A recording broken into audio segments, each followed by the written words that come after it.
Hi friends, welcome to Salem Punita's Recipes. Hi friends, welcome to my channel. இன்றைக்கி fish fry செய்ய போகிறேன். அதுக்கு என்னென்ன இன்க்ரீடியன்ஸ் தேவை, எப்படி செய்கிறதுன்னு பார்க்கலாம். வாங்க வீடியோக்குள்ளார போகலாம்.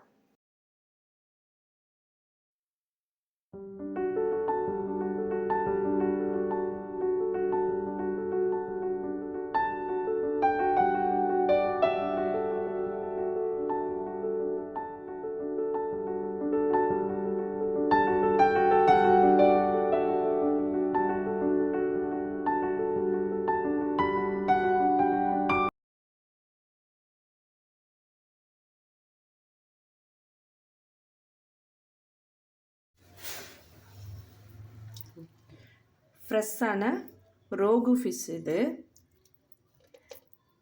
மேட்டூர் ஃபிஷ்ஷு. இது வந்து 4 kg இருந்தது. ரொம்ப பெரிய ஃபிஷ்ஷு. முள் வந்து கம்மியாக இருக்கும், பெரிய முள்ளாக இருக்குங்கிறதுனால இதை பார்க்கவே நல்லா இருந்தது. சரின்னு வாங்கியாச்சு. ஃப்ரெஷ்ஷாக இருந்துச்சு. இப்போது இதை நம்ம எப்படி வாஷ் பண்ணுறதுன்னு பார்ப்போம். பாருங்கள் எவ்வளோ பெரிய பீஸாக இருக்குன்ட்டு. பெரிய பெரிய பீஸு, பார்க்கவே அழகாக இருக்குது. இப்போது இதை எப்படி வாஷ் பண்ணுறதுன்னு நம்ம இப்போ பார்ப்போம்.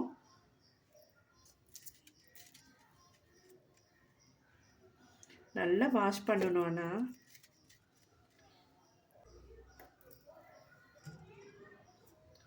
இதுக்கு மோர் சேர்த்துக்கணும், மஞ்சத்தூளும் சேர்த்துக்கணும். இதெல்லாம் இதனோட அந்த கவுச்சி வாசத்தை எடுத்துரும். உப்பும் சேர்த்துக்கணும். சேர்த்துட்டு நல்லா கலந்துட்டு ஒரு 10 நிமிஷம் விட்டுட்டு அப்புறம் நல்லா வாஷ் பண்ணணும். பேக் சைடில் ஒரு சிங்க் இருக்குது, அங்கே வந்து வாஷ் பண்ணுறேன்.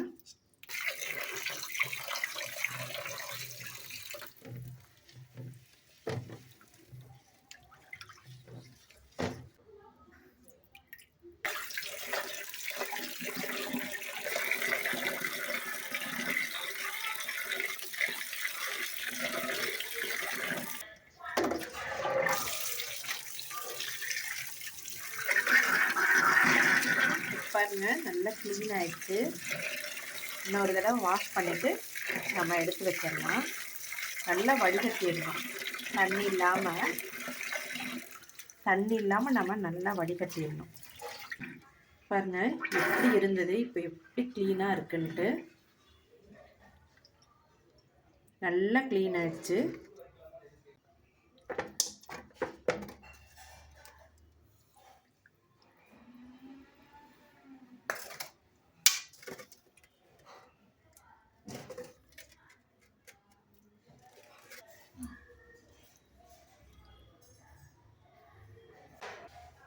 இதெல்லாம் தலை பீஸு. இதை நம்ம வேஸ்ட் பண்ணக்கூடாது. இதில் தான் அவ்வளோ சத்து இருக்குது. இதை நம்ம குழம்பு வச்சிடலாம். தலை மாதிரி வால் பகுதியெலாம் இருக்குல்ல, இதை வச்சு குழம்பு வச்சிடலாம். இதையும் வாஷ் பண்ணிடலாம். இதே மாதிரி தான் வாஷ் பண்ணணும். இதுக்கும் மஞ்சள் தூள், மோர், உப்பு கொஞ்சம்.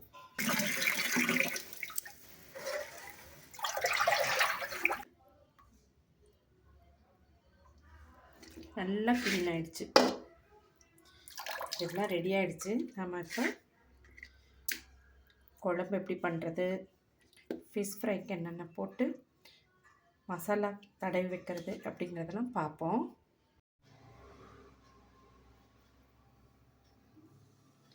இப்போது ஃபிஷ் ஃப்ரைக்கு இந்த அளவுக்கு பூண்டு வேணும். அது 2 கிலோ ஃபிஷ் இருக்குது. பூண்டு நிறையா இருக்கணும். இஞ்சி கொஞ்சமாக போட்டால் போதும். இஞ்சி 1 இன்ச் அளவுக்கு இருந்தால் போதும். பூண்டு வந்து இந்த மாதிரி 40 பல் பூண்டு இருக்கும். இந்த அளவுக்கு பூண்டு இருக்கணும். இது கூட சேர்த்து அரைக்கிறதுக்கு 1 டேபிள் ஸ்பூன் மிளகு, 1 டேபிள் ஸ்பூன் கொத்தமல்லி, மிளகாத்தூள் 1.5 டேபிள் ஸ்பூன் அளவுக்கு. ஏன்னா மிளகும் எடுத்து வச்சுருக்கோம்.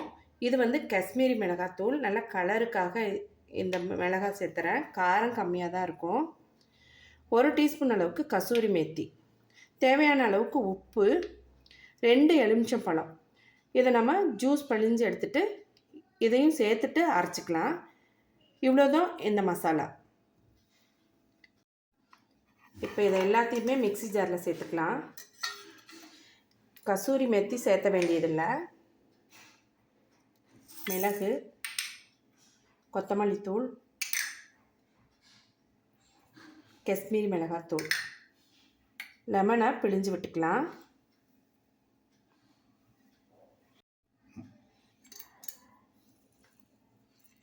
லெமன் ஜூஸ் கொஞ்சம் ஜாஸ்தியாக சேர்த்துக்கணும். லெமன் 2 டேபிள் ஸ்பூன் அளவுக்கு சேர்த்துக்கலாம். ஏன்னா 2 கிலோவுக்கு மேலேயே இருக்குது ஃபிஷ்ஷு. லெமன் ஜாஸ்தியாக இருந்தால் டேஸ்ட் நல்லாயிருக்கும்.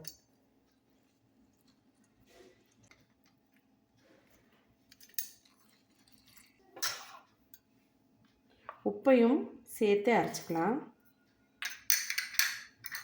இது நான் 2 டீஸ்பூன் அளவுக்கு போட்டிருக்கேன். அப்புறம் வேணும்னா நம்ம சேர்த்துக்கலாம். அரைச்சிட்டு பார்க்கலாம். நல்லா சுருக்குன்னு இருந்தால் போதும். இப்போ அரைச்சிட்டு வந்துடலாம். பாருங்கள், இந்த அளவுக்கு அரைச்சாச்சு. இந்த அளவுக்கு அரைச்சாவே போதும். நல்ல கலராக இருக்குது. இப்போது நம்ம ஃபிஷ்ஷில் அப்ளை பண்ணி வச்சிடலாம். இந்த மாதிரி ஒரு அகலமான பாத்திரத்தில் போட்டுக்கலாம்.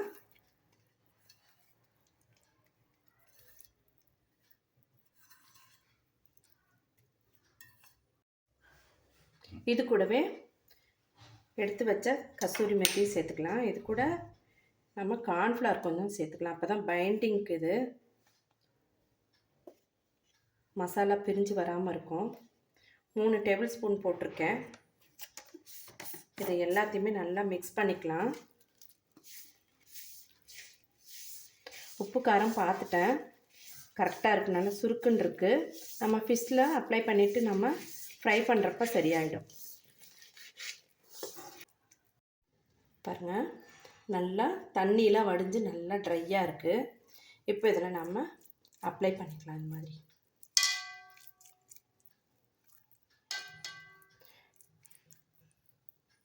இது ரோகுங்கிறதுனால கொஞ்சம் முள் இருக்கும். கையில் குத்தாமல் பார்த்து அப்ளை பண்ணணும்.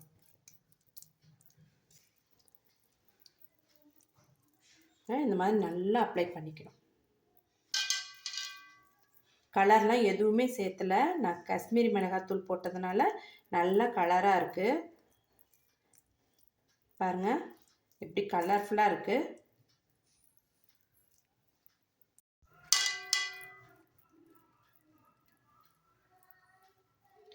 நம்ம இதே மாதிரி எல்லா ஃபிஷ்ஷையும் மசாலா தடவி அப்படியே காய வைக்கலாம்.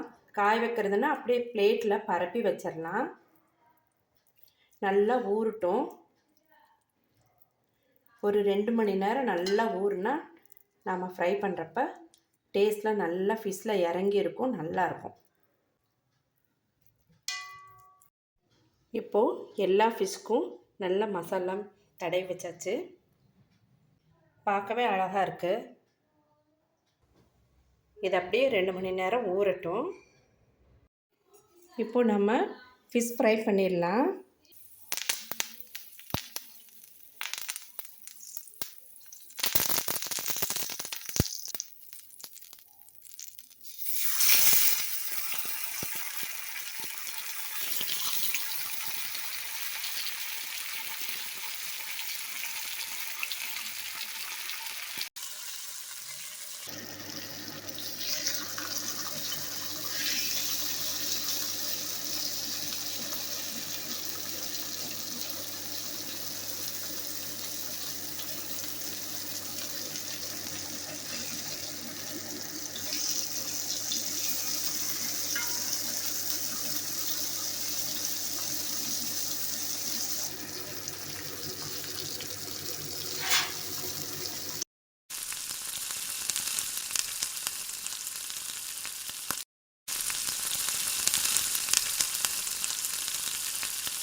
ஃபிஷ் ஃப்ரைக்கு போனது போக மிச்சம் இந்த மாதிரி வால் பகுதியில் இருக்கிற ஃபிஷ்ஷு,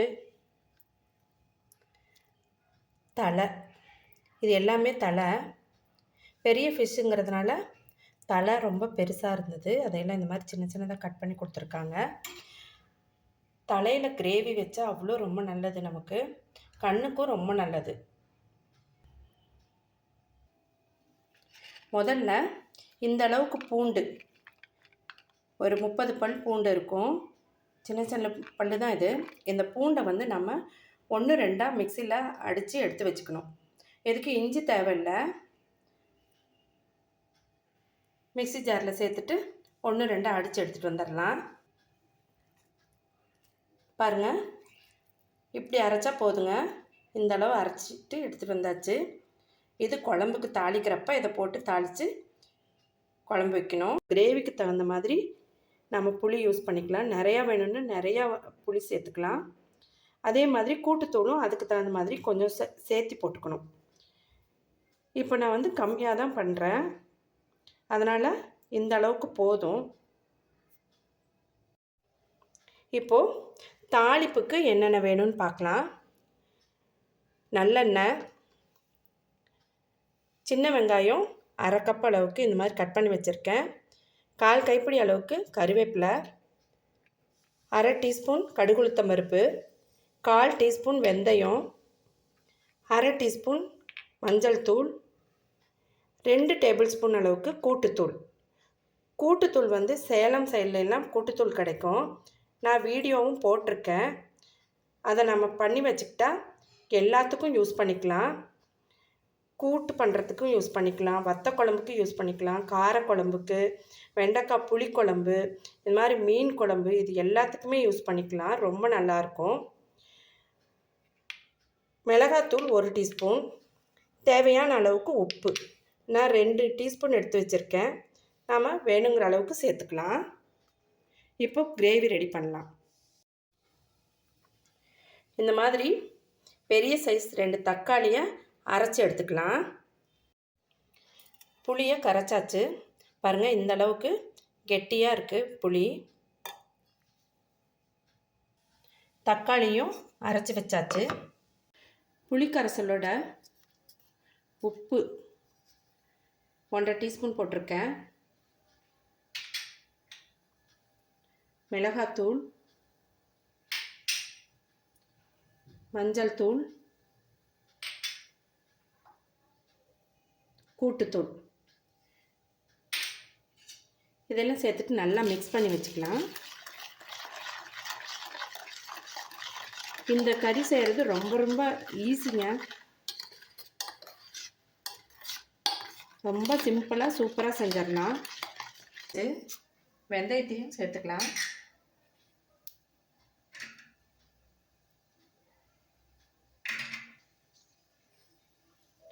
இதோட கடுகுளுத்தம் பருப்பையும் சேர்த்துக்கலாம்.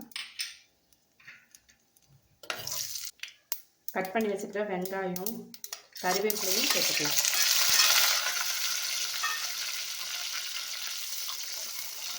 இது கூடவே தட்டி வச்சிருக்கிற பூண்டு இதையும் சேர்த்துட்டு நல்லா வதக்கிக்கலாம். வெங்காயம் நல்லா செவக்கிற அளவுக்கு வதக்கிக்கலாம். இது கூட நம்ம இப்போ அரைச்சி வச்ச தக்காளி சேர்த்துக்கலாம்.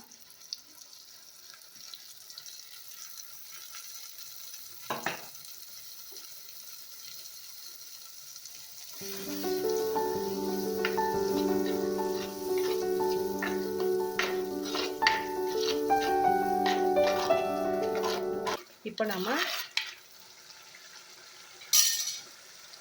புளிக்கரைசலை சேர்த்துக்கலாம். சேர்த்துட்டு இப்போ தேவையான அளவுக்கு தண்ணி சேர்த்துக்கணும்.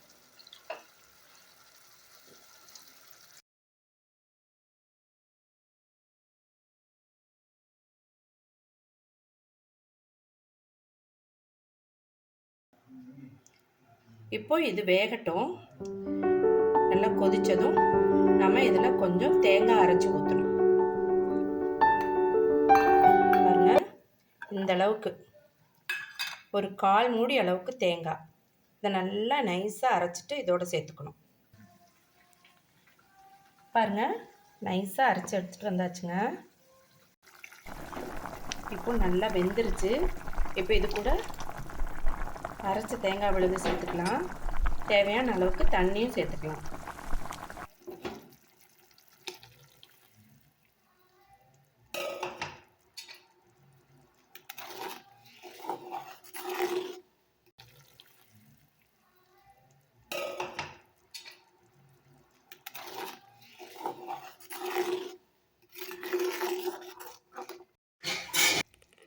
பாருங்கள், கிரேவி ரெடி ஆகிடுச்சு.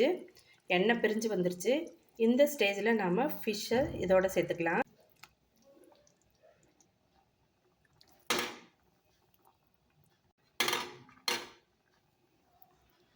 எல்லாத்தையுமே அடுக்கியாச்சு.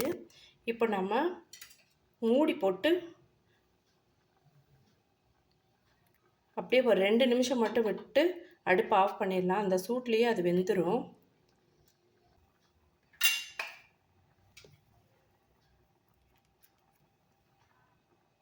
மூடி வச்சிடலாம்.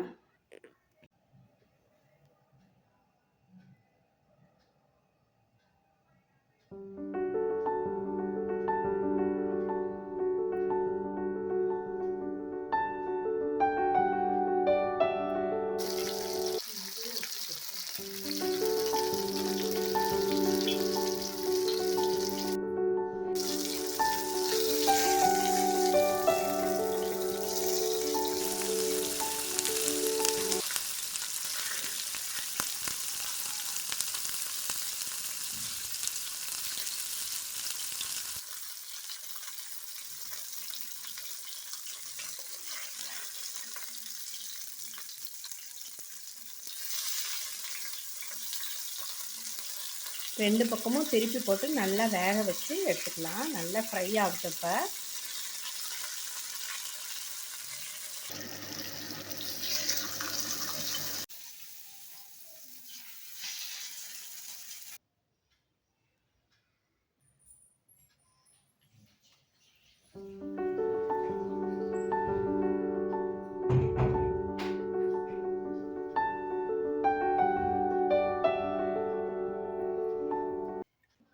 சூப்பராக ஃபிஷ் கிரேவி ரெடி ஆகிடுச்சு.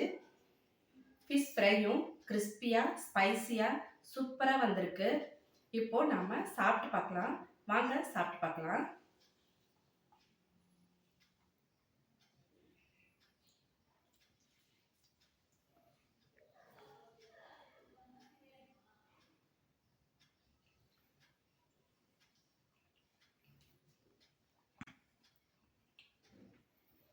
ரொம்ப அருமையாக இருக்குங்க. சூப்பராக இருக்குது. அவ்வளோ டேஸ்ட்டாக இருக்குது ஃபிஷ் கிரேவி. ஃபிஷ்ஷும் நல்லா கிரேவியில் ஊறி இருக்குது. அவ்வளோ அருமையாக இருக்குது. வீட்டில் நீங்கள் செஞ்சு பாருங்கள். ஃபிஷ் ஃப்ரை எப்படி இருக்குன்னு நம்ம பார்க்கலாம்.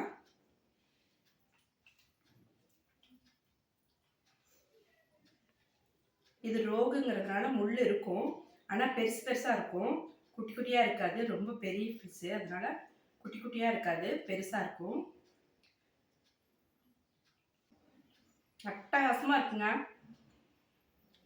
நான் சொன்ன இந்த மெத்தடில் நீங்களும் செஞ்சு பாருங்கள். உங்களுக்கும் இது ரொம்ப ரொம்ப பிடிக்கும். நீங்களும் வீட்டில் இதே மாதிரி செஞ்சு பார்த்துட்டு சாப்பிட்டு பார்த்துட்டு எப்படி இருக்குன்னு கமெண்ட் பாக்ஸில் கமெண்ட் பண்ணுங்கள். உங்களுக்கு இந்த வீடியோ ரொம்ப பிடிச்சிருக்குன்னு நினைக்கிறேன். யூஸ்ஃபுல்லாகவும் இருந்திருக்குன்னு நினைக்கிறேன். இந்த வீடியோ உங்களுக்கு பிடிச்சிருந்தா ஒரு லைக் கொடுங்க.